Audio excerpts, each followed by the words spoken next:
क्या हासिल हुआ ऑपरेशन सिंदूर से? आखिर 3 दिन के अंदर ही पाकिस्तान ने क्यों घुटने टेक दिए? ये भारतवर्ष है, ये वो भारतवर्ष है जहाँ सिंदूर का अर्थ लाल रंग नहीं होता है, जहाँ सिंदूर का अर्थ होता है एक स्त्री की खुशियाँ, उसका संरक्षण, उसके पूरे जीवन का और पूरे जीवन से ज़्यादा 7 जन्मों के संबंध की बात। और तो आप समझ सकते हैं कि उस सिंदूर का हमारे लिए क्या अर्थ है, क्या कीमत है उसकी, और उसका होना एक स्त्री के लिए क्या होना होता है। उसका अर्थ एक श्रृंगार है, और जब वो नहीं होता, जब वो लाल रंग नहीं लगा पाती है वो सिंदूर को, जैसे सामान्य तौर पे हम देखते हैं सिंदूर की तरह, तो उसके पास वो पति नहीं होता है जिसके साथ वो जीवन के सारे दैहिक, मानसिक, आत्मिक और सांसारिक सुखों को भोग करती है और अपने जीवन को आगे ले जाती है। या उसके बच्चों के लिए वो व्यक्ति एक पिता होता है, एक परिवार होता है। जो व्यक्ति होता है वो सिंदूर एक परिवार होता है, एक घर होता है, उसके कमरे होते हैं। गुस्से और से ज़्यादा मुझे पीड़ा और दया है पाकिस्तान की जनता के लिए कि वो एक सेना के हाथ में है, और एक ऐसी सेना जिसके लिए कुछ भी पैसे से ऊपर नहीं है, और पूरा का पूरा पाकिस्तान एक दिशा में जा रहा है, बर्बर होने की दिशा में, आदिम युग होने की दिशा में और शैतान होने की दिशा में, जिसे वो शैतान कहते हैं। गाल बजाने की आदत हो गई थी, गाल बजाने की आदत हो गई है। लोन देने की शर्त पे वो इस स्तर पे हैं कि वो पैसा लेके अपने बिल्कुल वो एस्केलेट करता, तो बिल्कुल जो बहुत सारे इस तरीके से जो है ना वो आप कहते हैं डिफेंस इक्विपमेंट्स के एक्सपोर्टर्स हैं, वो एक्सपोज हो जाते हैं। बिल्कुल ये विषय हो सकता है कि लोन इसी शर्त पे दिया गया हो, पर ये भी उन्होंने अपने अस्मिता के साथ समझौता किया और बिल्कुल उन्होंने सारे बच्चों को, अपने जो परिवार है उनको बाहर, वो लंदन शिफ्ट कर देते हैं, यूएसए शिफ्ट कर देते हैं, और मदरसों में पढ़ने वाले उन भावुक बच्चों को, जिनसे वो भावुक अपीलें करते हैं धर्म के नाम पर कि हमें काफिर भारत से लड़ना है, वहाँ के लोगों को मारना है। मैंने कहा ना, वो लगातार इस लड़ाई को जिंदा रखना चाहते हैं, इस बात को जिंदा रखना चाहते हैं, क्योंकि अगर वो इसे जिंदा नहीं रखेंगे तो जनता सवाल करेगी। लंबे समय तक जब हम पाकिस्तान की मानसिकता को समझने की कोशिश करते हैं तो आप आंशिक रूप से आपकी बात भी सही है, परंतु एक और बात भी सही है कि वहाँ के जो शासक हैं उनके पास ना तो विकास है दे पाने के लिए अपनी जनता के लिए। वहाँ आप किस तरह से गरीबी का जो आलम है वो आप देख सकते हैं, पानी की समस्याएं आप देख सकते हैं, वहाँ की हिंसा आप देख सकते हैं। वहाँ हिंसा करने तो भारत के कोई धर्म के लोग नहीं चाहते हैं। जब पेशावर में, लाहौर में आप लगातार देखते हैं क्या धमाके हो रहे हैं, बम ब्लास्ट हो रहे हैं, वो कौन करते हैं? ये सोचने का विषय है उस समुदाय के लोगों को। पूरा बलूचिस्तान धूल उछल के चल रहा है, उसमें कौन है? तो नमस्कार मित्रों, द पॉलिटिकल पंडित के एक बेहद खास एपिसोड में आपका बहुत बहुत स्वागत है। आप देख रहे हैं आपके स्क्रीन पर बहुत खास मेहमान हैं, भाजपा की नेता हैं, आप एमएलसी हैं, अनामिका सिंह पटेल। और आज हमारी चर्चा का विषय है, मैं अनामिका जी को मैंने इसलिए बुलाया, आज हम चर्चा करना चाह रहे हैं कि पूरे विश्व की नज़र भारत पर थी, खास करके जो अटैक हुआ था, निंदनीय अटैक हुआ था, इतनी मांगें उजड़ी थी और फिर ऑपरेशन सिंदूर की शुरुआत हुई। तो क्या हासिल हुआ ऑपरेशन सिंदूर से? आखिर 3 दिन के अंदर ही पाकिस्तान ने क्यों घुटने टेक दिए? इसे विषय पर चर्चा के लिए हम आमंत्रित करना चाहते हैं अनामिका जी आपको, और समझना चाहते हैं आखिर क्या हासिल हुआ ऑपरेशन सिंदूर से। इससे मोदी की छवि में कितना इजाफा हुआ? ये भारतवर्ष है, ये वो भारतवर्ष है जहाँ सिंदूर का अर्थ लाल रंग नहीं होता है, जहाँ सिंदूर का अर्थ होता है एक स्त्री की खुशियाँ, उसका संरक्षण, उसके पूरे जीवन का और पूरे जीवन से ज़्यादा 7 जन्मों के संबंध की बात। और तो आप समझ सकते हैं कि उस सिंदूर का हमारे लिए क्या अर्थ है, क्या कीमत है उसकी, और उसका होना एक स्त्री के लिए क्या होना होता है। उसका अर्थ एक श्रृंगार है, और जब वो नहीं होता, जब वो लाल रंग नहीं लगा पाती है वो सिंदूर को, जैसे सामान्य तौर पे हम देखते हैं सिंदूर की तरह, तो उसके पास वो पति नहीं होता है जिसके साथ वो जीवन के सारे दैहिक, मानसिक, आत्मिक और सांसारिक सुखों को भोग करती है और अपने जीवन को आगे ले जाती है। या उसके बच्चों के लिए वो व्यक्ति एक पिता होता है, एक परिवार होता है। जो व्यक्ति होता है वो सिंदूर एक परिवार होता है, एक घर होता है, उसके कमरे होते हैं, वो भाव होते हैं, वो साथ जीने की बातें होती हैं, वो छोटे छोटे भावुक लम्हे होते हैं, वो आने वाले जीवन की योजनाएं होती हैं। जैसे कि आप देख रहे हैं जिसकी शादी को 8 दिन हुए, और 8 दिन में उन्होंने वो सारी बातें की होंगी जो अगले 40-50 साल वो साथ रह के करने वाले थे। सिंदूर पोंछना पड़ गया। तो सिंदूर पोंछना, ये वो आदरणीय नरेंद्र मोदी जी हैं, भारत के प्रधानमंत्री, जो एक प्रधान सेवक की तरह बात नहीं हो रही है। और यह हासिल करना तो विषय ही नहीं है, सिर्फ पूजन जी हासिल करना विषय नहीं है, ये बताना है कि हमारे लिए एक स्त्री का सिंदूर कितना महत्व रखता है, और अगर उस सिंदूर को कोई पोंछने की हिमाकत करेगा तो हम सर्वस्व मिटाने पर किसी का और अपना सर्वस्व लुटाने के लिए तैयार हो जाएंगे, परंतु सिंदूर पाँच नहीं आने देंगे। टेररिज्म, हालांकि टेररिज्म का तो कहीं एबिस्मल है वो तो। आपको लगता है जिस तरीके से धर्म पूछ करके उसके बाद टारगेटेड किलिंग की गई, फिर कहा गया मोदी को बता देना, तो ये कुछ गलत हो गया। ये आतंकवाद से भी ऊपर हमें एक शब्द मुझे लगता है उपयोग करने की आवश्यकता है। आतंकवाद, तो आतंक का अर्थ होता है कि आप किसी में भय पैदा करें। ये अमानवता, क्रूरता और पेशाविक होने की, पिशाच स्तर पे पहुंच जाने की पराकाष्ठा है कि जब आप अपने आप देख रहे हैं कि वो जो जिन्होंने हत्याएं की उसके बाद भी वो वीडियो जारी कर रहे हैं और कितना उन्माद और खुशी है उनके चेहरे पर। और ये नहायत ही निकृष्ट और निंदनीय बात है कि विश्व में कोई भी व्यक्ति अगर वैसे लोगों के साथ खड़ा रहता है कि जो किसी की जाति पूछकर, धर्म पूछकर उसको मारने को तैयार है, धर्म पूछकर, तो ये इसके ऊपर की सोच है। और ये सिर्फ आतंक फैलाना इसका मकसद नहीं है, ये पूरे विश्व के लिए एक नहायत ही चेतावनी वाली और ख़तरनाक बात है कि वो धर्म पूछ के व्यक्ति को जो मार सकते हैं वो मनुष्य कहलाने के लायक नहीं है। मोदी जी ने खास तौर से कहा था कि बिल्कुल जो है इसका परिणाम, गंभीर परिणाम उन्होंने कहा था पड़ेगा। और यहाँ पर हमने देखा कि जो देरी हो रही थी, क्योंकि हर प्रिपेयर्डनेस में इसके पहले भी आपने देखा था कि उरी के बाद जो हमने किया था सर्जिकल स्ट्राइक, या फिर बालाकोट में हमने हमला किया था, एक वक्त लगता है क्योंकि पूरी तैयारी के साथ आपको उतरना पड़ता है। और इस बार जो मुझे लग रहा है कि तैयारी तो बहुत ज़बरदस्त हुई थी, क्योंकि आप देखिए ना, आपने पहले दिन जो स्ट्राइक किया तो बिल्कुल क्लिनिकल प्रिसीजन के साथ, जो उनके सेंसिटिव ठिकाने थे जहाँ टेररिज्म पल रहा था, ट्रेनिंग कैंप्स थे, बिल्कुल क्लिनिकल प्रिसीजन के साथ वहाँ पर अटैक किया। और मैं सुन रहा था जो ब्रीफिंग हो रही थी DGMOs की, वो क्लियरली उनका कहना था they never wanted to escalate it, लेकिन एस्केलेट तो फिर पाकिस्तान ने किया। उसका जो हम देखते हैं रिपरकशन क्या होता है कि आपको ड्रोन्स पे ड्रोन्स, ऐसे भी ड्रोन्स आ रहे हैं जिसमें कहीं कोई हथियार नहीं है, कोई एक्सप्लोसिव नहीं है, लेकिन वो अटेंशन डिफ्लेक्शन टैक्टिक्स हो सकता है, क्या मानती हैं आप? लेकिन इंडिया का जो रिस्पॉन्स था कैलिब्रेटेड था, मतलब एप्ट इन टाइम था, आपको लगता है? शिवभूषण जी, जो देश का शासक होता है, और आदरणीय नरेंद्र मोदी जी की जब मैं बात करती हूँ, वो एक पिता होता है। जब वो पिता इस बात की भी चिंता करता है कि मेरे बच्चों को भरपेट भोजन मिले, उन्हें एक बेहतर जीवन मिले, तो वो इस बात की भी चिंता करता है लगातार कि मेरे बच्चों को सुरक्षा मिले। भारत का हर नागरिक उनके लिए सुरक्षा है। तो ये तैयारी, ये 3 दिन की तैयारी नहीं है। उनके आने के बाद विगत जो एक समय रहा है और उनके शासन का समय रहा है, आपने लगातार देखा होगा कि पूर्वोत्तर का विषय हो, नक्सलाइट की बात हो, जिस तरह की भी हिंसा की बात कहीं हुई है, और भारत के किसी नागरिक को भी अगर उससे असुरक्षा होती है या चिंता का विषय होता है, उसे उतनी ही गंभीरता से और कठोरता से लेते हैं। और इस विषय को भी उन्हें लेना ही था। और जहाँ तक 2 या 3 दिन की बात हो रही है, तो एक पिता को चिंता करनी होती है कि अगर वो किसी चीज़ में आगे बढ़ रहा है तो उसे सारी की सारी ये परिदृश्य देखना होता है कि 140 करोड़ भारतीय जो उनके लिए संतान की तरह हैं, उनकी सुरक्षा की हर तरह से उन्हें चिंता करनी होगी। और दूसरा जो आपने अभी विषय कहा कि जिस तरह से हमने शुरू में जब हमारी सेना ने काम किया या हमारे लड़ाकू विमान भी काम कर रहे थे, तो हम लगातार आतंकवादियों के ठिकानों पर काम कर रहे थे। और ये आश्चर्य की बात है और कितना घृणित ये विषय है कि जब उनके आतंकवादी मरते हैं, जिन्हें हम आतंकवादी कह रहे हैं, जब वो मरते हैं और उनके जनाजे में पाकिस्तान की सेना शामिल होती है और कोई उसकी निंदा नहीं करता है। हाथ बांधे हुए हैं जैसे वो उनके नायक हैं। तो उन्हें इस बात के लिए और तब भी वो अगर नहीं चेत पा रहे हैं कि अफगानिस्तान में भी उन्हीं के धर्म के भाई हैं, जिनके विषय में अगर वो धर्म पूछ के किसी को मारना चाहते हैं। एक आपको लगता है, क्योंकि देखिए क्या सीज फायर, वहाँ के DGMO ने हमारे DGMO को फ़ोन किया और एक तरीके से हथियार डाल दिए, घुटने टेक दिए, और उसके बाद फिर सीज फायर वो अनाउंस होता है 5 बजे तक। 3:35 के आसपास फ़ोन आता है वहाँ के DGMO का। ये भी जानकारी निकल रही है कि पाकिस्तान पर एक तरीके से जब पाकिस्तान ने अप्रोच किया US को, तो ट्रंप का भी दबाव था कि आप हॉटलाइन खोलें और सीधे आप भारत से बात करें। लेकिन भारत कभी भी एस्केलेट करना नहीं चाहता था। लेकिन आपने गौर किया होगा, सीज़ फायर की घोषणा कर दी जाती है, डोनाल्ड ट्रंप का ट्वीट आ जाता है, दोनों ही तरफ से इस बात की घोषणा कर दी जाती है, लेकिन उसके चंद घंटों के अंदर सीज़ फायर का उल्लंघन होता है।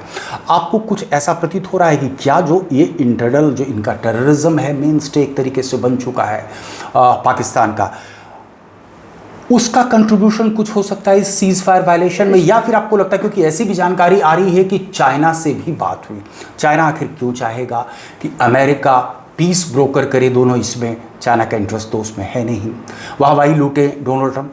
आपको क्या लग रहा है, क्या फैक्टर रहा होगा? जी, लंबे समय तक जब हम पाकिस्तान की मानसिकता को समझने की कोशिश करते हैं तो आप एक आंशिक रूप से आपकी बात भी सही है, परंतु एक और बात भी सही है कि वहाँ के जो शासक हैं उनके पास ना तो विकास है दे पाने के लिए अपनी जनता के लिए, वहाँ आप किस तरह से गरीबी का जो आलम है वो आप देख सकते हैं, पानी की समस्याएं आप देख सकते हैं, वहाँ की हिंसा आप देख सकते हैं। वहाँ हिंसा करने तो भारत के कोई धर्म के लोग नहीं चाहते हैं। जब पेशावर में, लाहौर में आप लगातार देखते हैं क्या धमाके हो रहे हैं, बम ब्लास्ट हो रहे हैं, वो कौन करते हैं? ये सोचने का विषय है उस समुदाय के लोगों को। पूरा बलूचिस्तान धूल उछल के चल रहा है, उसमें कौन है? आप किससे नफरत कर रहे हैं? वो विजुअल कितने शॉकिंग है, आप किससे नफरत कर रहे हैं? आप मानवता को नष्ट करने पे तुले हुए हैं। और उनके शासकों के विषय में मेरी बहुत मजबूत ये धारणा है, और आपकी भी होगी, कि उनके पास कुछ भी नहीं है, तो वो लगातार इस बात को खड़ी रखना चाहते हैं कि देखो हम भारत से लड़ाई कर रहे हैं, हम भारत पे आतंकवादी हमले करा रहे हैं, ताकि उनकी, मुझे नहीं लगता कि आम जो जनता होगी वो जनता भी रोज इस युद्ध में लड़ना चाहती होगी, वो आना चाहती होगी, वो एक शांति की जिंदगी जीना चाहता होगा। क्या कल एक तरीके से अपनी पीठ थपथपाते नजर आ रहे थे पाकिस्तान के प्रधानमंत्री ने कहा, मतलब मुझे उन पर दया आ रही थी। बात कर रहे हैं कि सेलिब्रेट किया जाएगा, किस चीज को सेलिब्रेट कर रहे हैं? बिल्कुल। आप सोशल मीडिया न्यूट्रली देखें, मैं जो देख रहा हूं पाकिस्तान के अंदर से ऐसे वीडियोस बिल्कुल, हाँ मैंने देखा, वही मैं आपको कहना चाह रही हूँ। वहाँ के लोग नहीं लड़ना चाहते और वो इस बात से नाराज हैं। बहुत सारे इस तरह से आप देखेंगे तो देखने में आ रहा है कि वो नहीं, मैं आपको वही बात कह रही थी कि ये इस बात पे इनके पास कुछ भी नहीं है अपनी जनता को देने के लिए, ना अच्छी शिक्षा है, ये किसकी बात करेंगे? ये किसकी बात करते हैं? छोड़ दीजिए भारत हिंदू धर्म है सोशल मीडिया का कि हमने राफेल गिरा दिया। राफेल आप छोड़ दीजिए, मैं हम बात नहीं कर रहे हैं, भारत की बात छोड़ दीजिए, दूसरे धर्म की बात छोड़ दीजिए। बिल्कुल, इंटरनेशनल टेलीविजन आप, आपके जो शासक होते हैं, आप किस बर्बर युग में हैं? आप किस आदिम युग में है? एक शासक हटता है, आप उसकी जान के पीछे पड़ जाते हैं, और जब तक आप उसे मृत्यु नहीं दे देते तब तक आप लगातार पड़े रहते हैं। आप अपने धर्म को कहाँ ले जा रहे हैं? जिस धर्म की आप बात कर रहे हैं वो तो भारत के लोग नहीं है, वो तो किसी और धर्म के लोग नहीं है। और दूसरा, ये इस तरफ से अपना ध्यान हटाना चाहते हैं अपनी जनता का, क्योंकि इनके पास जनता को देने के लिए कुछ भी नहीं है। अभी तो कोई प्रूफ तो नहीं दे पाई, एक तस्वीर तक नहीं आई कि हमारे राफेल मार करके गिराया उन्होंने। आप एक बात बोलिए, क्या हमने सीज फायर की बात की? क्या भारत ने सीज फायर की बात की? ये बात बताता है कि उन्होंने शुरुआत की इस बात की कि उन्हें सीज फायर चाहिए। एक और विषय जो मैं आपसे कहना चाहती हूँ कि ये हमेशा कहने की बात है कि देशों के पास सेनाएं होती हैं, और पाकिस्तान की सेना के पास जो है वो एक देश है जिससे वो खेल की तरह खेलता है, खिलौनों की तरह होता है ना, वहाँ की सेना खिलौनों की तरह खेलती है। और आपको क्या कह रहा है? आपको पता होगा हमारा सेकंड लाइन ऑफ डिफेंस हमारे मदरसे के बच्चे हैं। आप सोच के देखिए, इस्तेमाल करेंगे युद्ध में। बिल्कुल, आप सोच के देखिए, बच्चों का इस्तेमाल करेंगे। और एक और बात है जो आपको भी पता होगी और बहुत आधिकारिक तौर पे पता है कि विश्व की सबसे धनी जो आर्मी है वो आर्मी पाकिस्तान उन आर्मियों में से एक। विश्व की कोई भी आर्मी जो है उसे सरकार तनख्वाहें देती है, वो कोई बिजनेस नहीं करते। पाकिस्तान की आर्मी कंस्ट्रक्शन का काम भी करती है, आपको पता है ये बात? वो सारे बिजनेस करती है, कई तरह के प्रोडक्शन में, और सारे के सारे उनके अधिकारी इतना ज्यादा उससे पैसा कमाते हैं। तो मैंने कहा उनके पास एक देश है के साथ ही परिवारों को भेज दिया। बिल्कुल उन्होंने सारे बच्चों को, अपने जो परिवार है उनको बाहर, वो लंदन शिफ्ट कर देते हैं, यूएसए शिफ्ट कर देते हैं, और मदरसों में पढ़ने वाले उन भावुक बच्चों को, जिनसे वो भावुक अपीलें करते हैं धर्म के नाम पर कि हमें काफिर भारत से लड़ना है, वहाँ के लोगों को मारना है। मैंने कहा ना, वो लगातार इस लड़ाई को जिंदा रखना चाहते हैं, इस बात को जिंदा रखना चाहते हैं, क्योंकि अगर वो इसे जिंदा नहीं रखेंगे तो जनता सवाल करेगी। हाँ बिल्कुल, वो ये नहीं बता पाएंगे। सबसे बड़ी बात आप ये देखिए कि सारे एयरबेसेस का तो लिस्ट है अपने पास। सरगोदा खास करके बहुत तो वेल प्रोटेक्टेड था। सरगोदा पर जब स्ट्राइक हुआ, उसके बल्कि एक दिन पहले उनका पूरा एयर डिफेंस सिस्टम पूरी तरह से ध्वस्त कर दिया था, और उसी तरीके से बिल्कुल क्लिनिकल प्रिसीजन के साथ मिसाइल्स दागे गए, ड्रोन्स का इस्तेमाल हुआ और पूरी तरह से ध्वस्त हो गया। आपको लगता है कि पाकिस्तान को उसी वक्त समझ जाना चाहिए था कि इंडिया की क्षमता है डीप पेनिट्रेशन की और क्लिनिकल प्रिसीजन के साथ स्ट्राइक कैरी आउट करने की, लेकिन पाकिस्तान वहां पे भी नहीं रुका। अंततः 11 एयरबेस को पूरी तरह तबाह करवा के ही माना। आप इस बात को बहुत अच्छे से समझ लीजिए कि उसे सब कुछ पता है, उसे भारत की ताकत भी पता है, उसे आदरणीय नरेंद्र मोदी जी की क्षमता भी पता है, आदरणीय नरेंद्र मोदी जी का एक अंतर्राष्ट्रीय नेता के रूप में क्या प्रभाव है। आपने रसिया का बयान सुना हो, रूस का बयान सुना हो, या इजराइल का बयान सुना हो, या जापान का, सारे आपने बयान, उन्हें सब कुछ पता है। पर फिर उसी पर आप मूल बात पर लौट के आइए, वो ये सारी चीज़ें करना चाहते हैं अपनी जनता को बरगलाने के लिए। वो जनता को बरगलाने के लिए कि उनकी सेना उनका कल तख्ता पलट कर सकती है, उन्हें जनता से जीत कर आना है किसी भी तरह से। येन केन प्रकरण, वो किसकी बात कर रहे हैं भारत से जीतने और हारने की? उन्हें सारा का सारा ध्यान मोड़ देना है, अभी क्या नजरिया बदल देना है उन्हें। अभी क्या लग रहा है कि पर एक बात मैं बीच में बताना चाहूंगी आपको, कठपुतली बन गए हैं वहां के प्रधानमंत्री। बिल्कुल वो बन गए हैं, बयान जिस तरीके से आया, बिल्कुल बन गए हैं। आर्मी सीज फायर का वायलेशन करती है। आप सुनिए, जिनके युद्ध के समय में इससे हास्यप्रद, इससे दयनीय पाकिस्तान की जनता के लिए क्या हो सकता है कि युद्ध के समय में उनके एक सेना के महत्वपूर्ण व्यक्ति को बदल दिया जाता है। इससे ज्यादा दयनीय क्या हो सकता है बताइए? हमारे यहाँ एक सैनिक को भी नहीं बदला जाएगा। तो चलिए, बड़ा नटशेल में हम लोग इस बात को चर्चा को आगे बढ़ाते हैं कि तो आपको क्या लगता है क्या हासिल हुआ ऑपरेशन सिंदूर से? हालांकि आपको पता है कि देखिए विपक्ष सवाल खड़े करेगा ही। अब वो चाह रहा है कि ज्वाइंट सेशन हो, सीज फायर कैसे हो गया, किसके दबाव में हो गया, अलग अलग एंगल निकालने की कोशिशें होंगी। ये तो एक तरीके से परंपरा। कौन सा विपक्ष? वो विपक्ष जिसे इस बात की परवाह नहीं थी जब धर्म पूछकर मारा गया तो उसे भारत की अस्मिता की, उन सुहागनों की, उन माओं की जिनकी कोख उजड़ी, उनकी किसी की कोई चिंता नहीं थी। उन्हें एक विपक्ष के की तरह खड़े रहना था। तो सीज फायर अगर उस युद्ध में जाने का, उसके अपमान का बदला लेने का अधिकार सरकार को था तो उस बात पे अभी उन्होंने सीज फायर क्यों किया? इसका अधिकार भी सरकार को है। विपक्ष होने का अर्थ ये होता है देश की अस्मिता, उसकी आन और शान के साथ खड़े रहना। लेकिन एक चीज़ तो थोड़ा क्रेडिट देंगे कि ये एक ऐसा मुद्दा है जहाँ पर ऐसा प्रतीत हुआ कि नरेंद्र मोदी जी के साथ मतलब हमारी सरकार के साथ तमाम विपक्ष कम से कम खड़ा रहा। सब विपक्ष ने ये जो एक एकजुटता का उदाहरण दिया। राजनीति का दौर होगा। हाँ, अब इसके बाद होगा दौर होगा और इसीलिए हमने चर्चा की, ये भारतीयता है। हम उम्मीद करते हैं कि सीज फायर का अब वायलेशन ना हो, मामला एस्केलेट ना करे। उधर भी नागरिक हैं, इधर भी नागरिक हैं और किसी भी इनोसेंट की जान नहीं जानी चाहिए, एक विषय है। लेकिन महत्वपूर्ण बात यह है कि देखिए, सबसे बड़ी बात यह है कि ऑपरेशन सिंदूर नाम जो दिया गया, इस पर भी कुछ लोगों ने टिप्पणी की। इससे आखिर हासिल क्या हुआ? जो मुझे समझ में आ रहा है, और आप बिल्कुल इसमें कंट्रीब्यूट कर सकते हैं क्योंकि मैंने आपको यहाँ पर आज डिबेट के लिए नहीं बुलाया है, मैंने आपकी बात को काउंटर करने के लिए आपको यहाँ पर नहीं बुलाया है। मुझे ये कि भारत की जो कैपेबिलिटीज़ हैं ये दुनिया ने देखा, हमारी जो एयर डिफेंस सिस्टम है इसको दुनिया ने देखा। आप कुछ कंट्रीब्यूट करना चाहेंगे इस पर? हाँ, मैं कंट्रीब्यूट करना चाहूँगी।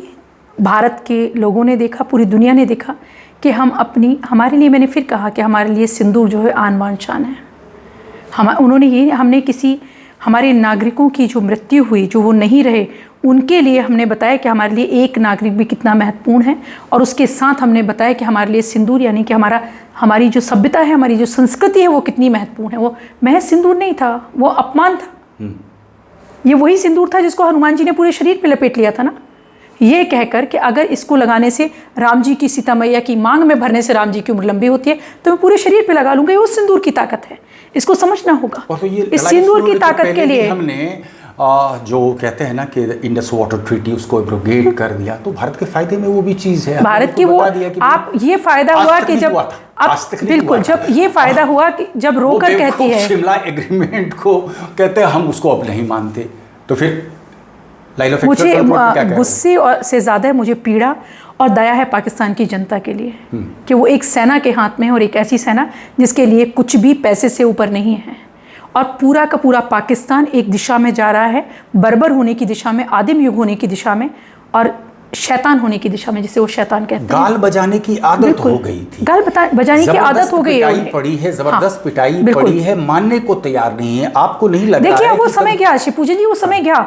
अब वो समय नहीं है कि वो कुछ भी कहेंगे और जनता मान लेगी। पाकिस्तान की जनता भी हर चीज सोशल मीडिया पे देख रही है, सोशल मीडिया पे तो सब कुछ सोशल मीडिया पे हर चीज का वीडियो अपलोड है, वो देख रहे हैं। क्रिएटर बन गए हैं उनके, मतलब एयर बेसिस पे, रनवेज पे बिल्कुल क्या हालत है उनके हैंगर्स का, किस तरीके से नुकसान पहुंचाया गया है, ये तो लगातार। लेकिन आपको लगता है कि कोऑर्डिनेटेड अप्रोच, और जो कहते हैं कि बिल्कुल बहुत मैच्योरिटी दिखाया कहीं ना कहीं हमने अपनी तरफ से कहीं इसको एस्केलेट करने की कोशिश की। वो हमारी मानसिकता में ही नहीं है शिवपूजन जी।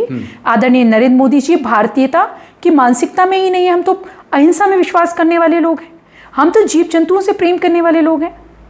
आप समझिए, हम तो नदियों की पूजा करते हैं, हम जमीन को माता कहते हैं, हम कैसे किसी को चोट पहुंचा सकते हैं? ये भारत, बताना चाहती हूँ, ये भारत वही है जहाँ गोकुल जाट ने इस बात पे वो युद्ध हार गया था और उनकी हत्या हो गई इस बात पर कि जब सेना आ रही थी मुगलों की तो उनके सामने गाय कर दी गई। उनके सामने गाय थी और गायों को चोट नहीं पहुंचने देना चाहते थे, तो उन गायों के कारण उनकी पूरी सेना हार गई, वो खुद भी मर गए, परंतु उन गायों को चोट नहीं लगने दी। हम तो पशुओं के लिए तो ला रहे हैं, वो तो बच्चों को लाने की बात कर रहे हैं। उनमें और हमें ये फर्क है, उनमें और हमें ये फर्क है। मुझे जो लग रहा है कि जिस तरीके से ब्रह्मोस या हम बात कर रहे हैं, जो हमारा हमने अपनी सैन्य ताकत दिखाई आदरणीय नरेंद्र मोदी जी के नेतृत्व में, जिस तरह से हमने सैन्य बलों का हमने बजट भी बढ़ाया था और जिस तरह से लगातार हमारी रिसर्च हुए, सैन्य ताकत दिखाई, हमने संयम भी दिखाया, हमने अपना भावनात्मक और आध्यात्मिक पक्ष भी दिखाया, हमने अपनी संस्कृति की भी रक्षा की कि हम कटिबद्ध जितना राम मंदिर बनाने के लिए उतना सिंदूर का अपमान होने पर सब कुछ मिटा देने के लिए हम तैयार हैं। हमने अपना संयम भी दिखाया कि हम वसुदेव कुटुंबकम में विश्वास करते हैं, इसलिए हमने पहले आतंकवादी ठिकानों पर हमला किया, हमने आम जनता को कोई चोट नहीं पहुंचाई, क्योंकि हम इस बात में विश्वास करते हैं। सर्जिकल स्ट्राइक तो आप पहले भी कर चुके हैं, आप क्या कहते हैं, बिल्कुल क्लिनिकल प्रिसीजन के साथ आप बालाकोट जैसे स्ट्राइक्स भी कर चुके हैं। ये पहला है जब स्केलेट होकर के एकदम deep inside the enemy territory एकदम पिन पॉइंटेड अटैक आप कैरी आउट करते हैं। आपको लगता है कुछ सबक लेगा पाकिस्तान, या आपको लगता है कि यूं ही रोग स्टेट है वो ये तो करता ही रहेगा, क्योंकि उसको सर्वाइव करने के लिए यही चीज़ें चाहिए? उसे सर्वाइव करने के लिए मैं शुरू से ये कह रही हूँ शिव पूजन जी, मुझे लगता है कि पाकिस्तान की जनता को एक अलग नज़रिए से हमें चीज़ों को समझने की आवश्यकता है। पाकिस्तान की जनता को ये समझने की आवश्यकता है कि जो बड़े बड़े सैनिक अधिकारी हैं, बड़े बड़े नेता हैं, इन सबकी पत्नियां, इन सबके बच्चे विदेशों में रहते हैं। आम जनता इस युद्ध का शिकार होती है, भूखमरी का शिकार होती है, और इस सरकार के पास अपनी जनता को देने के लिए कुछ नहीं है। तो उन्हें इस बहम से और भारत के लिए जो नफरत का जहर भर दिया गया है और तथाकथित जिहादी जो युद्ध है जो भर दिया गया है, इससे उबरना होगा, नहीं तो पाकिस्तान बहुत बुरी हालात में जाएगा, और अभी भी बहुत बुरे हालात में है। अभी देखिए ना, IMF से हालांकि बहुत बुरे हालात में अपोज किया था, लेकिन इसके बावजूद उसको कर्ज तो मिल ही गया।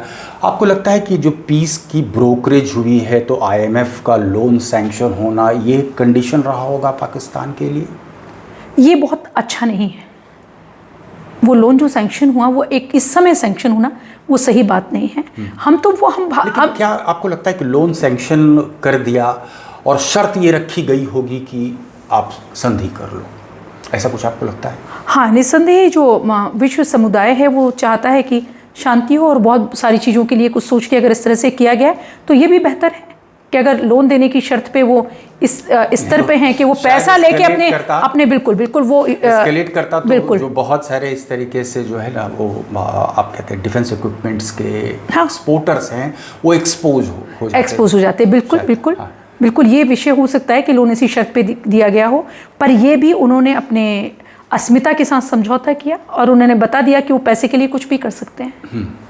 और भारत की तो 140 करोड़ जनता, अगर भारत सरकार हर तरह से सक्षम है। जाहिर तौर पर एक सवाल ये भी खड़े कर रहा है कि सही मौका था, हमें जो है सीज़ फायर नहीं मानना चाहिए था। सही मौका था जहां पर पाकिस्तान ऑक्युपाइड जम्मू एंड कश्मीर को हम अपना हिस्सा बना सकते थे। आपको लगता है हमने एक मौका गंवाया? देखिए, मैं फिर कहूँगी, ये आदरणीय नरेंद्र मोदी जी, उनकी सरकार है। जब हम कमज़ोर से कुछ नहीं छीन के लेना चाहते, हम वो भारतीय हैं। एक अंग्रेज लेखक ने कहा था, आपने भी देखा होगा शिव पूजन जी, कह रहे ये तो वो भारतीय है जो युद्ध भी किसी खेल की तरह लड़ते हैं, नियमों की तरह लड़ते हैं। आज हम पाकिस्तान पे भारी हैं और हम इसलिए पीओके ले लें, तो फिर क्या पीओके लिया? हम अपनी क्षमता से, अपनी दक्षता से और तरीके से पीओके लेंगे। जैसे हमने 370 हटाया, आदरणीय नरेंद्र मोदी जी के नेतृत्व में, अमित शाह जी के नेतृत्व में हम वो भी करेंगे। भी बहुत तेज हो गई है और आज तो वो भी हम करेंगे, वो भी समय आएगा। परंतु इस मौके का फायदा उठाना हमारी संस्कृति का हिस्सा नहीं, आदरणीय नरेंद्र मोदी जी की सरकार की मानसिकता नहीं। हम बहुत ताकत से लेंगे, न्याय के साथ लेंगे। ये सीज फायर का, ये सीज फायर देखा जाएगा कि अगर कमजोरी देखा जाएगा, कमजोरी बिल्कुल नहीं देखा जाएगा। लगता है कि भारत ने बिल्कुल दबाव में आकर के सीज फायर माना है, किसी भी दबाव में। लगता है कि नहीं, अब रिस्पांसिबल स्टेट है, हम पाकिस्तान की तरह नहीं, हम बिल्कुल नहीं है, हम बेवकूफ नहीं है, हम रिस्पांसिबल। हमने उसे जितना उसने किया, हमने उसका सबक उसे शिव पूजन दी दे दी। और किसके दबाव में? आप बताइए, विश्व की जो बड़ी ताकतें हैं, क्या वो हमारे साथ नहीं खड़ी हैं? आप बताएं। तो ने तो कह दिया ना, मैं कह रही हूँ, आपसे बताइए। जो है इनकी पाकिस्तान की जो पाकिस्तान के साथ एक तरीके से खड़ा है, चाइना ने कह दिया। क्या चाइना अकेला विश्व की ताकत है? क्या ये भूल गए? अगर ये सोच रहे हैं हम किस दबाव में हैं, तो आदरणीय नरेंद्र मोदी जी उन्हीं अटल बिहारी जी के वंशज हैं जिन्होंने ये कहा था, जब आपको याद हो कारगिल के समय में, जब उन्होंने कहा था कि हम परमाणु बम गिरा देंगे। आपको याद हो मुझे लगता है, और अमेरिकन राष्ट्रपति ने कहा था कि ऐसा पाकिस्तान कह रहा है, तो उन्होंने कहा था बिल्कुल मत रोकिए, उसे गिराने दीजिए, मेरा तो जो हिस्सा भारत का नष्ट होगा, परंतु पाकिस्तान विश्व के नक्शे से खत्म हो जाएगा। उन अटल बिहारी जी के वंशज हैं, कल का सूरज पाकिस्तान नहीं देखेगा। तो नरेंद्र मोदी जी एक जिम्मेदार प्रधानमंत्री हैं, अपने देश के लिए सोचना चाहते हैं, और उन्होंने बता दिया कि एक सिंदूर की कीमत भी आप क्या चुका सकते हैं। एक चाइना अकेला विश्व शक्ति नहीं है, क्या रूस नहीं है, क्या इजराइल नहीं है जो अपनी क्षमताओं के साथ लगातार लड़ रहा है, क्या जापान नहीं है और देश नहीं तो है। पाकिस्तान अपनी गिदड़ भपकी से अब बाज आएगा, बार बार कह रहा था न्यूक्लियर न्यूक्लियर न्यूक्लियर, लेकिन जब से ये युद्ध शुरू हुआ, आपने देखा होगा जब हमने क्लिनिकल प्रिसीजन के साथ अटैक शुरू किया, उसके बाद से न्यूक्लियर शब्द का इस्तेमाल नहीं किया पाकिस्तान ने। क्या मानती हैं, ये मात्र तकरीबन 3 दिन के आसपास का जहाँ पर भारत ने अपनी सैन्य क्षमता का पूरी दुनिया को, बिल्कुल शिवपूजन जी, उसको ऐसे देखे जाने की जरूरत है कि हमने 3 दिन में, किस रूप में आप देखती हैं मोदी जी की छवि को मैं इस रूप में देखती हूँ कि जैसे मोदी जी को इस बात की फिक्र थी, बहुत छोटी सी बात है पर समझने की बात है, हमारे देश की आज़ादी के इतिहास में इतना संवेदनशील, इतना जिम्मेदार कोई प्रधान सेवक क्यों नहीं रहा। जैसे उन्हें इस बात की फिक्र थी कि मेरी जो घर की महिला है, गांव की महिला, वो शौचालय कैसे करने जाएगी, उसके सिर पे छत होगी या नहीं होगी।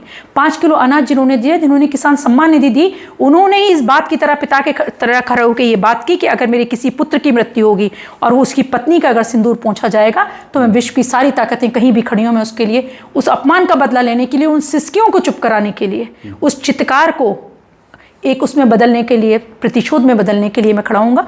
और इसको ऐसे देखे जाने की आवश्यकता है कि हमने 3 दिन युद्ध तो छोड़ दीजिए, 3 दिन में पाकिस्तान ने घुटने टेक दिए, इसको ऐसे समझने की आवश्यकता है। और अभी तो हमारी सेना लड़ी ही नहीं, बिल्कुल अभी तो हमारी सेना लड़ी ही नहीं, इस बात से मैं पूरी तरह से इत्तेफाक रखता हूं। अभी तो हमारी सेना ने लड़ी ही नहीं। बिल्डअप शुरू पाकिस्तान ने किया था, और क्या था, अभी तो हमारी सेना ने लड़ाई भी नहीं शुरू की। फुल फ्लेजेड एक वॉर की स्थिति बिल्कुल बिल्कुल, वो भी तब जब उनके 11 कहिए कि आप मतलब जगह पूरी तरह से ध्वस्त कर दिया हमने, जिसका वो इस्तेमाल कर नरेंद्र मोदी जी ने, अगर आपने सुना हो उनका बयान, जो जब ये कह दिया कि आतंकवादी हमले को आगे के लिए कह दिया गया, युद्ध माना जाएगा, ये बहुत बड़ी बात है।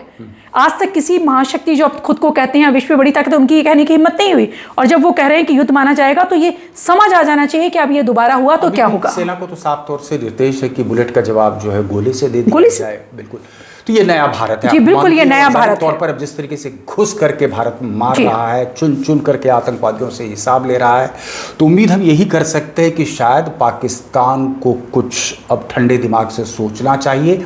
ये दौर अब वो नहीं है जहां पर आप प्रॉक्सी वॉर करें, टेररिज्म के पीछे रहें।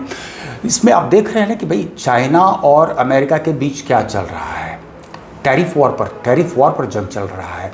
लेकिन अनामिका जी, आप हमारे स्टूडियो में आई और एक बहुत ही महत्वपूर्ण विषय पर हमने आज चर्चा की। आपका हमारे स्टूडियो में आने के लिए बहुत बहुत धन्यवाद। और दर्शकों, ऐसे ही विषय पर हम लगातार चर्चा करते रहेंगे, लेकिन आपसे हम उम्मीद करते हैं अगर आप इस चैनल में नए आए हैं तो आज ही आप लाइक करें, सब्सक्राइब करें, लोगों के साथ शेयर करें। ऐसे विषयों पर हम लगातार ऐसी ही चर्चा आपके समक्ष पेश करते रहेंगे। बहुत बहुत धन्यवाद।